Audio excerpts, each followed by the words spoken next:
Welcome to Pandora's Awareness Podcast, a place where we collect stories and circulate life-changing wisdom.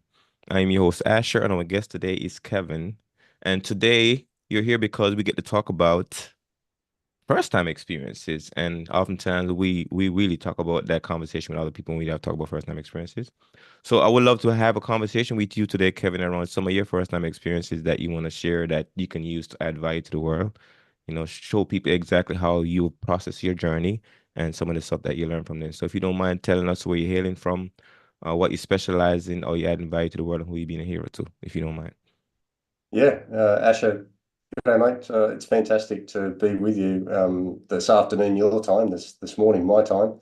I'm in Brisbane, Australia, as we were discussing just before, and it's winter down here, but Mhm. not exactly a very cold winter. It's 14 degrees Celsius overnight, and it's going to get to 22 during the day. So I'm standing here in a t-shirt talking to you. It's not exactly the coldest of winters. So. Um, yeah, as you can see behind me, I've got helicopters all around the place, and it's because I flew them for 30 years, had 20 years in the army, flying Black Hawk and Chinook helicopters around various parts of the world. And then when I finished my army time, I then flew civilian search and rescue Mm. for another 10 or 12 years. And now I'm a international keynote speaker. I get on stage and share my experiences with people, a coach and a trainer. And indeed, I'm heading over to the US in November to Mhm. talk to a national aviation association conference over there. So Mhm. I'm looking forward to that one. It's going to be great. Wow. And if you had to answer the question, who you being a hero to these days, what would the answer be right now? Who am I being a hero to? Yeah. Right. Good question. Um, I'm I really don't like that word, I've got to say. That word is reserved for other people. But who I'm looking to inspire today Mm. is those people who are really having a hard time on this journey called life. Mhm. And I know for me, I had rockets and bullets thrown at me in war zones, and yet for me, it wasn't the rockets and bullets that tore me apart. It was actually a toxic environment. It was working with people that I just didn't know how to handle, Mm. and that's what tore me apart. And the more I see of other people of different organizations, the more people come and talk to me, the more I realize it's a very common thread that Mm. runs through humanity, really. That even though we're all the same, we're all very different, and some of us don't have all of the tools just yet to be able to handle different kinds of people. Um, and so they're the people that resonate with me. They're the people that I look to inspire to help them either not go down the path that I went down, or if they are, then to get the fast road back out of there. Hmm. Kevin, you mentioned something interesting because I recognize the same thing too when you talk about sometimes it's not that bullets that tear you apart, but the people that you work with, some of the people that you can't deal with, even the people that you live with that you can't deal with, that oftentimes kind of like break you in a certain way. And I'm curious about that piece as far as if you don't mind sharing some of those first time experiences dealing with some of those people and what that kind of how that impacted you. Mm. Yeah, yeah. For me, it started, I guess, back in my military training days, where I was from a small town. Mm. I was a small to medium fish in a small town, put it that way. And when I got to my military training, I was in this sandstone institution, and there were lots of people there from private schools and all the rest of it. And whilst I was ready for the uniform and the drill and ironing and all that kind of stuff, there was a whole other world going on that I just wasn't aware of. And and so it was a pretty socially awkward kid. I found it a real struggle to fit in, and was often starting to be the butt of the jokes, and not really involved in the jokes. Um, and and unfortunately, I used alcohol to mask it, and all that kind of stuff, as is commonly the case. Um, but it wasn't until, a number of years later, and I had a number of episodes throughout my time where I'm a pretty straight up and down kind of guy, and some other people around me weren't acting in a straight up and down kind of way, Mm, and I was calling those people on it, and yet I was the one who was being told that, I should have just let it go. I should just lighten up. I should just, you know, not be so serious all the time. And mm, uh, and in hindsight, I can see that there's an element of truth in that, because the person who ultimately paid the price in many ways was me, not the other person. mm. Uh, but but I still maintain that if someone's going to, if someone's going to commit fraud, if someone's going to do things that are illegal, immoral, against the code, then that needs to be called out. Mhm, And sometimes it's the person who calls them out who is the one who is persecuted in many ways. And so, but because I'll say because I was so focused on my job and what I was doing, I just continued to kind of bat all the criticism aside. But little by little by little, like a death by a thousand cuts, little by little, each of those things just continued to mount up until I was deployed. And for I don't know how many deployments I'd done by this stage, but in various places around the world. But I had a couple of different bosses that I just really, really didn't get on with. There were some circumstances that happened, and before I knew it, I was falling apart, absolutely falling apart, and on this downward spiral. So the end of that story is that I ended up contemplating suicide, having a breakdown, and mhm, uh, but this is after I'd been through series of deployments and operational missions and whatever else. But it was the words, right? It was the mm. words that Right. that tore me apart, and but I thankfully didn't go through with it. I managed to stay here, although it took me 9 months to get back to work and get my head straight, Mm, and uh, and then pull myself out the other side. mm. And you said that, and that was caused by you standing up, calling out the truth, so to speak, or what's ethical, what's right, what's moral, and that other people didn't understand or didn't agree with, and then that creates the toxic that kind of throw you off your axis, so to speak. Yeah, yeah, and the big part about it was that all of the people that I was talking about had all gone through, well, basically gone through the same training system that I'd gone through in the military, right? Mm-hmm. And so I had a belief that we all went through the same training system. We all salute the same flag. We all dress the same, and therefore we would all be acting and thinking the same. But what I came to learn was that was absolutely not the case. There were, we were all wearing the same uniform, but underneath that, we were all individuals in our own skin, and Mm-hmm.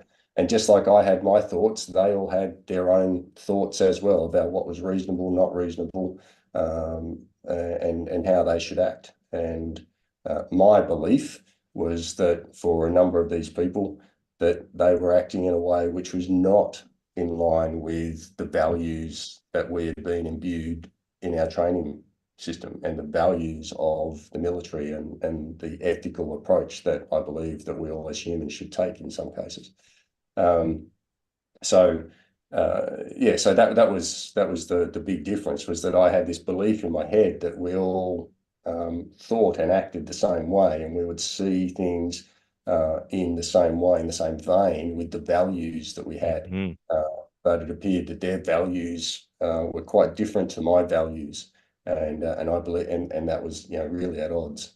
Which and when you're not aware that your values are at odds with someone else, and you're thinking that your beliefs are the same as someone else's beliefs at a basic fundamental level, um, then that's when it really causes distress, because you just turn yourself inside out, wondering why are they doing this stuff that I I know is wrong. I use wrong in inverted commas, right? I've since learned a hell of a lot. There are some things that are right and wrong, and there's also a whole bunch of other things that are a million shades of grey in between. And life is about perspectives.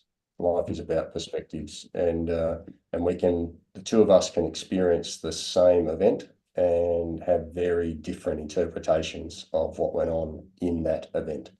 Um, so it yeah, when you're not aware and ready and willing to take on all those different perspectives, then judgment piles on really quickly. And when judgment piles on quickly for other people, then judgment also piles on really quickly for yourself as well. Mm. No, I gotta speak to the organizational piece because I think your army probably very similar to my army in a certain way that we kind of different country, different serve, but they have the organizational values, the organizational principles, so forth and so on that we all gotta uphold. Because sometimes we all join the service from different culture, different community, different location, different location that we grew up at, and different family structure that have different values, but the organization has its own values, and then those are the values that we get to like all of us get to honor on the pole, and then when somebody violates those values then we can tell, we can see it. And if a person like you that stand up and says, okay, you're not following the organizational values, then, and that person just doesn't do it, then that becomes a conflict, a big conflict that within myself and within the organization that I'm trying to serve and support too. I'm assuming that's what showed up for you right there. Yeah, absolutely, absolutely. And where the conflict really escalated Hmm. was when uh, my my supervisor, my commander, Hmm. when I would go to him with this particular thing, and when I say I went to him, not once did I go to a commander to dob somebody in, right? Hmm. It was not the other person who went to the commander that said, you should, what Humphreys is doing is not okay, blah, blah, blah. And so I would go and explain my case, Hmm. and I would be told to lighten up. And the other and there was no comeback on the other person whatsoever. Hmm. I'm not gonna, I'm not gonna go into nitty-gritty detail here, but even though in the cold light of day, many an independent person has said, Kev, that was outrageous, mate. What you had to put up with, that was ridiculous. Hmm. And clearly a case of a failure of command Hmm. by those commanders. And yeah, I mean, I'm talking everything from fraud to ethical behaviour to, Hmm. whatever in between. So, um, but yeah, so it's one is to call out the conflict in values with the organisation, exactly as you say, and my own. But then it's, where it really got nasty was when the commanders would basically turn a blind eye to it and just carry on. It's yeah. I started to realise that maybe my values aren't the same as they were the same as the organisation's values, but they're not the same as a number of people who are my commanders' values, Hmm. and that was untenable. Hmm. And so your first time experience is probably the first time you contemplated suicide, like it says, and then probably the first time that you were stand up for a conflicting value that didn't align with the organizational value or so forth. Yeah, I mean, yeah, there's 100, probably 1,000 first time experiences, and lots of them are really good. So I don't want to dwell on the bad. Okay, Um, we can switch gear into some other good ones. Yeah. Hmm. yeah. No, we'll sort of finish off this one a bit, and then Hmm. we'll jump into some of the really good ones. Hmm. But Yeah, so my first time, and it's really important actually, this first time experience with suicide, Hmm. because at the time, so it was 2008, and up until that time, I actually had no real awareness of suicide, right? I Hmm. had no awareness of other people. No one in my family or circle of friends up to that point um, had suicided, there was no sphere of experience or awareness for people who had taken their own life. I'd heard about it in the news, but Mm-hmm. it was still a very distant someone else's problem. Mm-hmm. Um, and from a aviation perspective, I actually wasn't aware of anybody who had a mental health problem or concern, and certainly a mental health, or sorry, a mental illness Mm-hmm. that had then returned to flying. So there was no awareness for that either, right? Mm-hmm. So as I was battling with mental illness, and there's this whole, my God, my whole livelihood's going to be taken away from me. I'm not going to be able to fly anymore. Blah blah blah, and no idea of what the road to suicidality looked like. So when I found myself way, way down that road, um, there was no frame of reference for how far down the road I was. There was no frame of reference for how to get back. There was no frame of reference for any of that. I was just lost down this deep, dark black hole. And so that was truly, truly a first for me. Mm-hmm. I was in this place that I had no clue about whatsoever. And so, had to, I'm just extremely grateful that I didn't go through with it. And that I then got the support I needed to get myself back out of it, with all of the proper clinical care and whatnot to get myself and my wife as well. I must absolutely add, to get myself back out of that situation. So now I'm sure there are still people out there in this world who were like me and don't have any experience of suicide in their family or first circle of friends, who don't really have any awareness around it, don't know what poor mental health looks like, and may well find themselves there. I'd like to think those people don't exist anymore, that there's enough awareness in the world and there's enough Mm-hmm. talk about it. But I've got to admit that it's possible, right?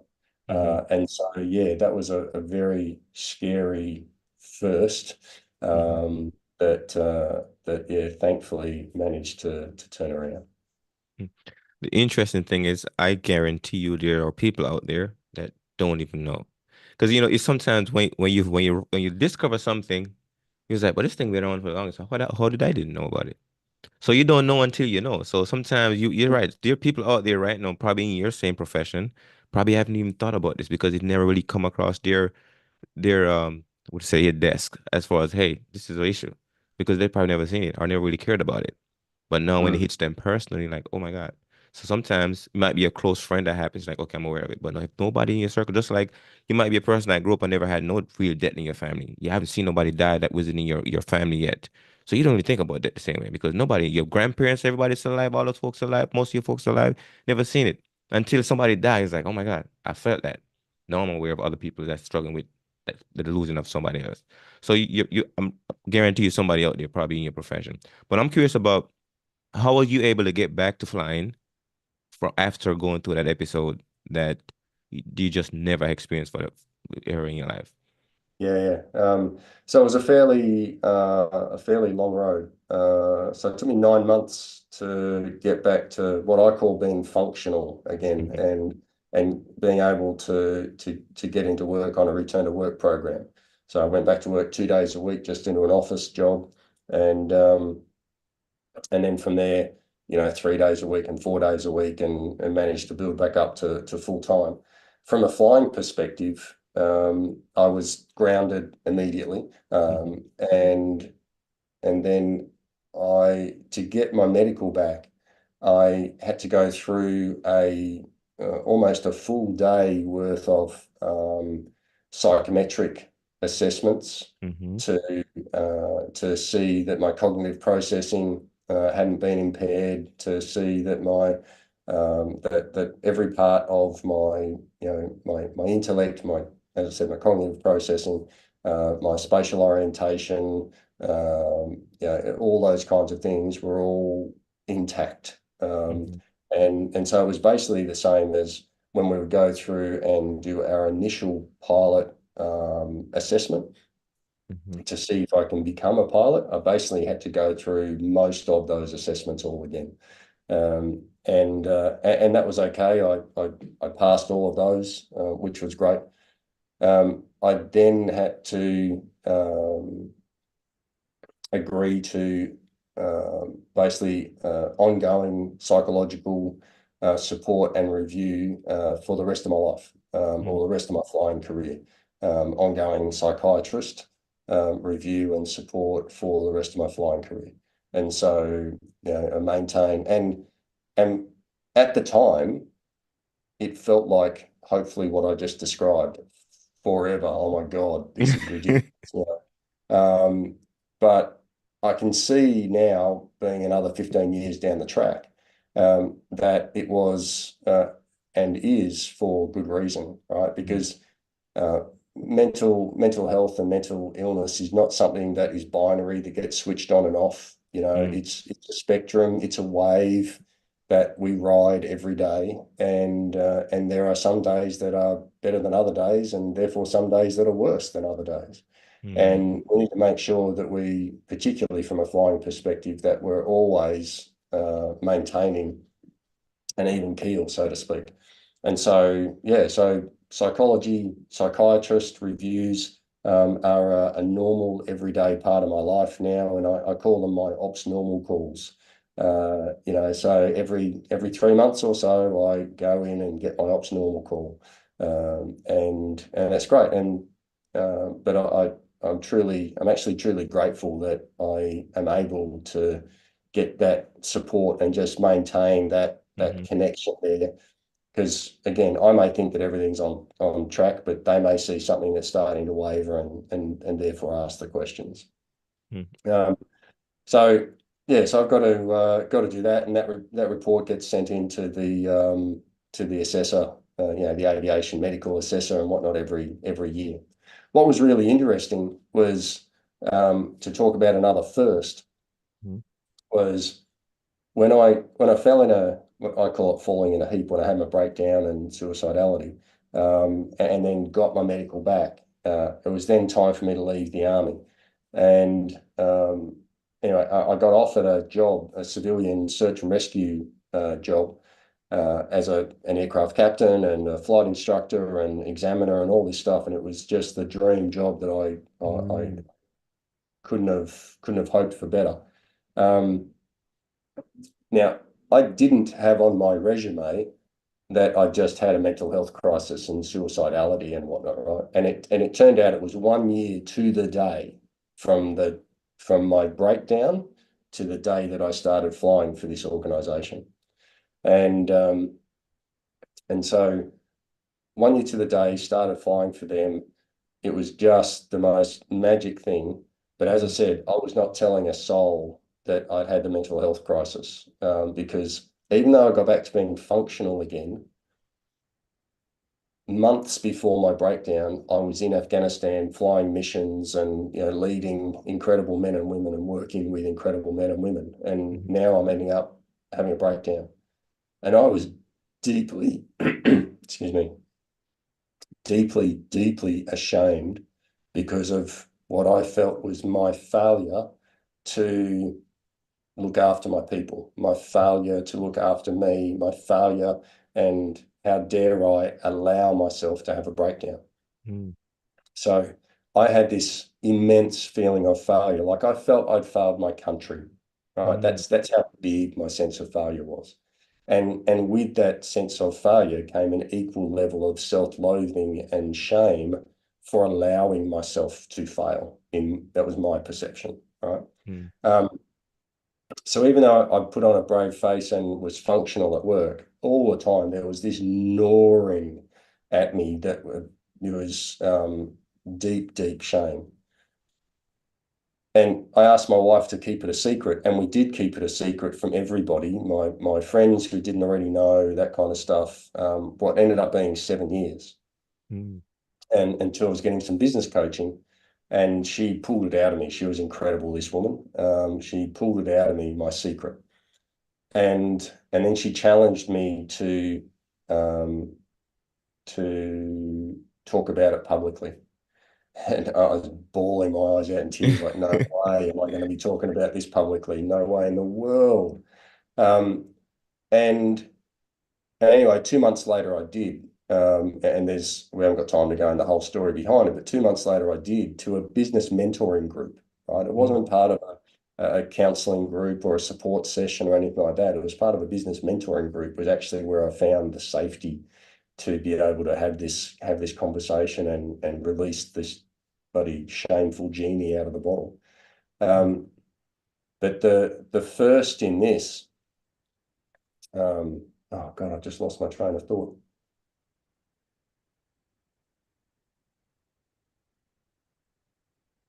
Going back to, yeah, yeah, go, Just go, go. No, going just back to the business coach that brought that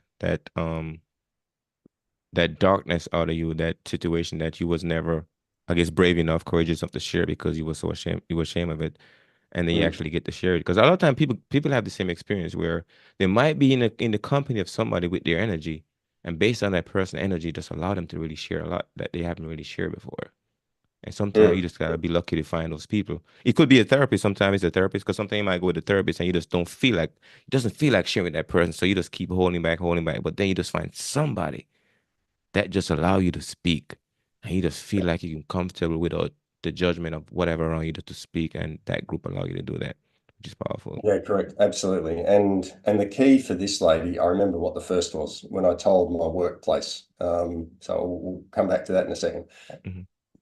This lady was an amazing listener.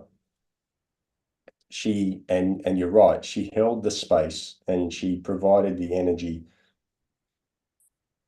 that really encouraged me to be able to have at first, just like here, right? And the conversation was actually it was a Zoom coaching session. So it was almost just like you and me right now. It was just the two of us, right? Hmm. And um and but she was able to hold the space in a way that had me feel completely safe Hmm. with her at that moment and able to release it. And the way she got me to release it was that she, anything else you want to tell me, Kevin? And so, no, no, no, you're doing pretty well, but I know there's something you're not telling me. Anything you want to tell me? No, Hmm. no, nothing. And she said, she held up, she said, do you remember our coaching contract that you signed when we started? That you said you'd be completely open and honest with me, and if you weren't, then our coaching sessions would stop. I said, yeah, yeah. And she said, well, this is your last warning because I know you're bullshitting me. So what's it going to be? I was like, no, no, no, no way in the world, nothing here. And she goes, okay, uh, last chance, otherwise we're done. And anyway, and I eventually told her what was going on. And then she asked me one question, right? So here's another first. Have you accepted that you've got a mental illness and you contemplated suicide? And that hit me. And I was like, no, no way, it's all their fault. They're the reason that this happened, and that was wrong, and that wasn't fair, and that and that and that, and them and them and them. And she said, hang on a second. What if acceptance has got nothing to do with blame or guilt, nothing to do with anybody else? And the definition of acceptance might be I don't like it, want it, or condone it. It just is, it was, it's a historical fact. Hmm. It's like, man, I can work with that. I can actually work with that. And so that allowed me to start or change and challenge my belief system around what acceptance meant. And Hmm. when I could challenge what acceptance meant for me, now I could start to work at actually being able to accept this thing that was abhorrent and shameful and someone else's fault, and not mine. And I'm now come full circle to be able to take complete, total responsibility for my mental illness, for my suicidality, take complete, total responsibility for every part that I've ever played in any conversation before or will in the future. Mm. about where that puts me as a person on the planet. And it's truly, truly empowering when you're able to do that and step up to the plate and not only accept, but then also take responsibility. And so where I was going a bit earlier with that other one was to say that I'd kept it a secret for 7 years, finally released it in public, and but that was in this business mentoring group. And but I was at the time, I was the chief pilot of a rescue helicopter organization. Mm-hmm. And I thought, you know what, I better tell everybody there that Mm. they that about my mental illness and suicidal ideation years ago. And I need them to hear it from me before they hear rumors or whatever else, right? Mm-hmm. So it was we have um, actually it's World Suicide Prevention Day. It's the 10th of September everywhere around the world. Mm-hmm. And so typically we have a day just before that called Are You Okay? So are you okay? You know, how are you going? Have a conversation type thing. And so I decided on it was going to be Are You Okay Day that I would get everybody in the organization, across a bunch of different base locations, so geographically dispersed. So we got them onto a video call. Mm-hmm. And I stood up there in front of them all and told them, hey, everybody, here's something you didn't know about me. Mm. 7 years ago, had a breakdown, contemplated suicide, mental illness. I have ongoing psychology support, blah, blah, blah. And I would encourage you to, if you need support, then don't hide it. Go and get the help that you need. And needless to say, you could have heard a pin drop throughout that conversation. But the disappointing thing was that within 24 hours, there were two confidential, anonymous safety reports that were put in the system to say that I was dangerous and that I shouldn't be allowed to fly and that I shouldn't be in a position and whatever else, right? Mm-hmm. Now, now that hadn't been an issue for the 7 years the 4.5 years that I'd been there up until that point, right? Mm-hmm. So no one had any concerns about my psychological fitness to fly. And now because I shared a piece of my private medical information Mm-hmm. with them, a couple of people decided to take it upon themselves to say that I was crazy and that I'm not fit to fly. And so again, it really makes you look at, okay, Mm-hmm. what are the motives for these different people? Why do they feel the need to say that? Or is there some kind of motive or is there some kind of ignorance or both Mm. for why these people might decide now with this bit of information that all of a sudden I'm now dangerous and not fit to fly. So yeah, that was I mean, it was all squashed and didn't go anywhere. But it was just disappointing to see that in the first place. Mm. Really disappointing.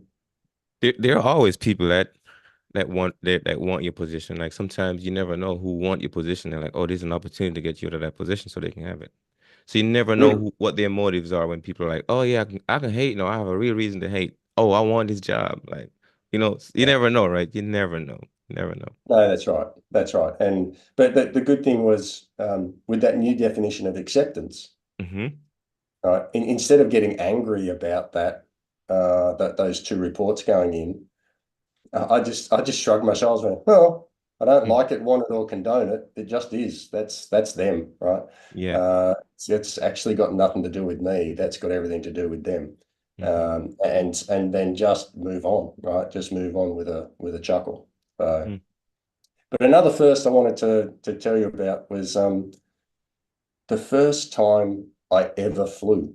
Mm. Uh, and I was a pimply faced teenager, and my brother was also interested in flying, and anyway well, he was a couple of years older than me, and he managed to arrange for us to go up in a flight in a glider, Mm. non-engine, non-powered aircraft, and And I'd never flown in anything before, so I was like, okay, this sounds good. And then I got to say though, it's a bit disconcerting when you get strapped inside the glider and there's you and the instructor. There's no engine or anything on it. There's a great big wire off the front of it connected to the tug aircraft. And next thing you know, you're getting dragged along the ground behind this Hmm. other aircraft and eventually take flight. So it's a bit, for a 16-year-old who's never experienced anything like that, it was like, what is going on here? This is going to be interesting. Wow. And then you get up to height, and the instructor says, grab that handle and pull hard, and the cable will go away from us as we unhook. And then just after we did that, silence Mm. as the tug aircraft flew away, and we were then left there just to fly around with just ourselves and physics creating lift over the wings um, in Bird's the weight. in the silence of flight. Mm. And it was just the most magical experience, only topped when we got into this thermal. We were spiraling around in this thermal to climb higher, and saw this big wedge-tail eagle sort of circling around as well. And then it came in, and if this is the wings of our aircraft as we're circling around, this wedge-tail eagle came in and sat just off the wingtip on Wow. the forward wingtip, and it must have had about an 8 foot wingspan. And here Mm. it was, very nearly feathers to wing, um, almost touching down on the right hand wing, and just soaring around, and sort of looked up at us a couple of times as we're looking down at it. And it was like, yeah, how good is this? This flying thing's pretty cool, right? Yeah. And it was just about, I'm looking at it going, wow, that is just sensational. And it thermaled around with us for, I don't know, probably about 10 minutes or so. And Hmm. before just casually flying off and doing its own thing. But yeah, that was the moment for me where I just went, this flying thing, I reckon this is going to be pretty cool. Mm. But but as it turned out, I'm a pretty crap fixed wing pilot, but I'm half decent with helicopters, thankfully. So that was great that I managed to, or that I wanted to go to helicopters anyway. Mm. And I assume that you love flying. Really love flying. That's what you do for so long. I do. I don't live to. There are some guys and girls who absolutely live to fly. That's all they want to do. Hmm. They don't care for absolutely anything else. Um, Me, I love flying, but I don't live to fly, Mm. and so yeah, really enjoy it. But yeah, at the same day, I'm actually truly blessed now that I can get on stage and serve in a whole new way. I thought I needed to be in a uniform and physically rescuing people and in the thick of the action operationally for me to actually serve. What I've come to realize now is that I can serve in a whole new way, and that was really brought home to me. And another first was when I got a phone call out of the blue from another pilot in another state here in Australia who I never met before. I Mm. didn't know. Um, and he called me up to say, "Hey Kevin, you don't know me, mate, but I just want to say thank you." And I'm like, "Hey, awesome! What are you thanking me for?" And and he said, "Well, I listened to a podcast that you did 4 years ago, and and in that podcast you spoke about your experiences with flying, with mental health, and all of that." And he said, "When I listened to that 4 years ago, everything was okay. 6 months ago, it wasn't okay." And Mm. so I actually found that podcast again, listened to it, and I just wanted to let you know that I took myself off the flying roster. I went and saw the GP. I went and saw a psychologist. I'm getting myself sorted out, and I'm heading back to work in the next week or so to get back on with flying again. And the only reason I was able to do that is because you let me know it was going to be okay. And it was like, wow, wow, wow, wow. This podcast that I put out into the universe 4 years earlier, this guy had listened to at the time, but then gone back and found, and that helped to give him the uh, confidence, the awareness, to know that he can actually put himself first, take care of himself, and then get back into flying again.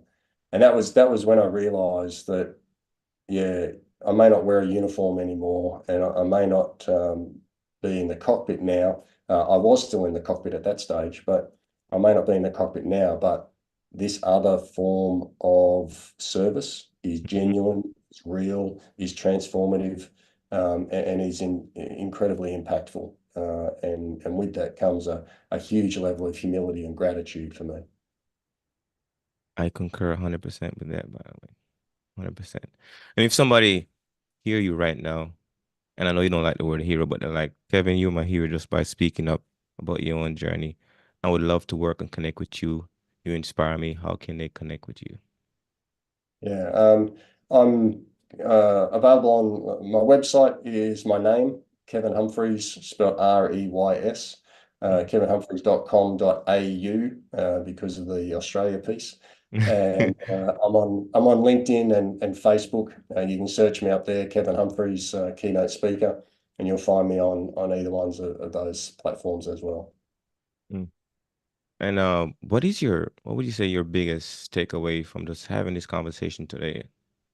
This early in the morning for you, this late in the afternoon for me. What is your biggest takeaway?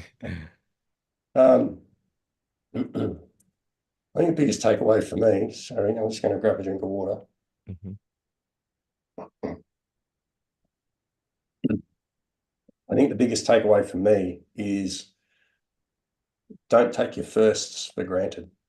Mm, Uh, to to be more aware, more mindful of those firsts, and because we all experience firsts in so many different things in our life, and it's easy to take them for granted. mhm, But in a lot of cases, it's the toe in the door to something much bigger, mm, something much, much bigger. And that something much bigger might be something positive. It might be something not so positive. mm, Uh, but it's if we just ignore, take for granted the first, we may not be able to get the lesson from it that helps us navigate the path further on down the track. mm. And so being able to be mindful of when a first occurs, and then have some level of reflection or introspection, uh, I think is an incredibly powerful thing to be able to have. And it's very well said. Thank you so much, Kevin. And I have a closing question for you. Yeah, What is that one thing or two thing when people do it drive you crazy? one or two things. Um, one of the things that people do that drives me crazy, absolutely bonkers, is when they finish my sentences for me. Which you don't do, which I really, really appreciate, Asher. Um, it drives me wild when Mm, people jump in over the top and finish my sentences for me. It's like, no, that's not what I was about to say. Where did that even come from? That's ridiculous. Yeah, so that's probably my number one pet peeve. Yeah, yeah, yeah, mm, most definitely. mm. Any number two, close number twos? Uh Boy, well, I would say that's number one, two, and three actually. That's how much it annoys me. Absolutely annoys me. Um, but the other thing that and I've got a whole bunch of compassion around this next one. I don't have much compassion around the first one, but I've got a whole bunch of compassion around this next one, and that is when I get frustrated when people don't take responsibility for themselves. Mm-hmm. Um, and I know from my experiences that um, that until people truly become aware of their lack of self-responsibility, Mm-hmm. then they're not aware of it, so therefore they can't become aware of it. Mm-hmm. Kind of like you don't know what you don't know, like we were talking about before, right? Mm-hmm. Um, but when I see people who are and hear people and interact with people um, who who are just expecting the world to provide for them, Mm-hmm. um, rather than stepping up to the plate and doing the hard yards themselves. Uh, the world is an incredibly wonderful, abundant place. At the same time, the world is a really horrible, hard place. Mm-hmm. And it's being able to see past the latter and embrace the former, with our own hard work, with our own effort, with our own commitment, with our own attitude, and taking responsibility for ourselves for where we actually get to make a difference in the world, and therefore when our own lives get better. And so I do get frustrated when I see and hear people who just expect the world to be presented to them on a platter and then not taking responsibility for themselves. As I said, I've got a lot of compassion for people in this situation because I was there. Mm-hmm. I was there, and as I've explained, in the last hour or so, I was there. I was one of these people, and the reason that it frustrates me is because I can see how much it didn't serve me. I mean, well, I believed that I was putting in, but at the same time, I wasn't accepting total responsibility for myself. And ultimately, I was the one who paid the price. Mm-hmm. Uh, Now that I take full responsibility for myself, um, I pay the price if I get it wrong, but there are no failures. There's only lessons now, right? And there are no mistakes. There's only feedback. Um, so I now can look forward to every interaction and go, how do I make this one better? How do I make that one better? What do I learn out of this? And how do I move forward? And therefore every interaction now has a positive outcome, right? Every interaction, no matter what happened, has a lesson, has feedback, has something that I can take to build the next piece of the foundation to be able to continue to move forward and be a bigger, better version of Kev, and enjoy this life that we get to live. Wow, that was very powerful and empowering to say, by the way. So thank you so much, Kevin, for coming on today and dropping some wisdom and some insight, some hindsight, some foresight to kind of recognize what's in plain sight, I would say. And I appreciate you really sharing your story, your journey. That was very, very powerful. And for the folks that are watching and listening, you're tuning to Pandora's Awareness Podcast, a place where we collect stories and circulate life-changing wisdom. And today, Kevin has given you nothing but wisdom. So with that,